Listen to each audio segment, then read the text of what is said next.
नमस्ते दोस्तों, आज मैं आपको एक बहुत अहम विषय बताने वाला हूँ। लैंड सब्सिडेंस यानी भूमि धसाव। सरल भाषा में कहें तो जब जमीन धीरे धीरे नीचे बैठने लगती है या अचानक धंस जाती है तो इसे लैंड सब्सिडेंस कहते हैं। ये तब होता है जब जमीन अपनी सतह का भार संभालने की क्षमता खो देती है। अब बात करते हैं इसके कारणों की। तो भूमि धसाव दो वजह से होता है, एक प्राकृतिक कारण और दूसरा मानव जनित कारण।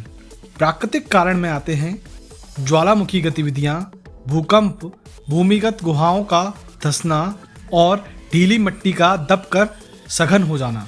वहीं मानव जनित कारणों में शामिल हैं अत्यधिक भूजल का निकालना, खनन यानी माइनिंग और भूमिगत तेल या रिसाव निकालना।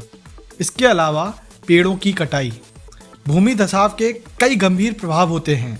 सबसे पहले तो ये सड़कों, रेलवे लाइनों, पाइप लाइनों और इमारतों को नुकसान पहुंचाता है। इसके अलावा बाढ़ का खतरा भी बढ़ जाता है क्योंकि जमीन का स्तर नीचे चला जाता है।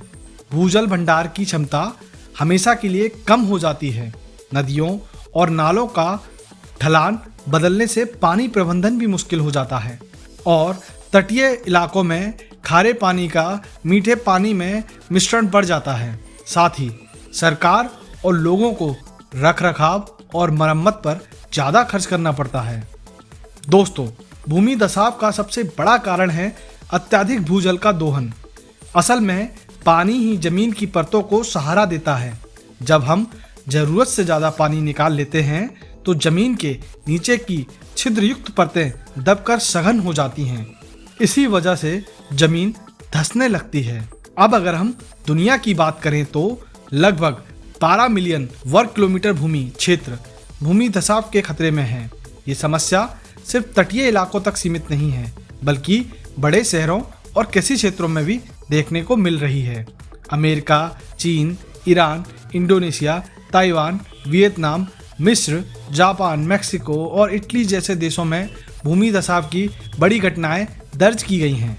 तो दोस्तों, लैंड सब्सिडेंस एक धीमी लेकिन बहुत खतरनाक प्रक्रिया है। ये ना सिर्फ हमारे इंफ्रास्ट्रक्चर और अर्थव्यवस्था को प्रभावित करती है बल्कि हमारे पानी के भंडार और सुरक्षा पर भी खतरा डालती है। इसलिए भूजल का संतुलित उपयोग और बेहतर जल प्रबंधन बेहद जरूरी है।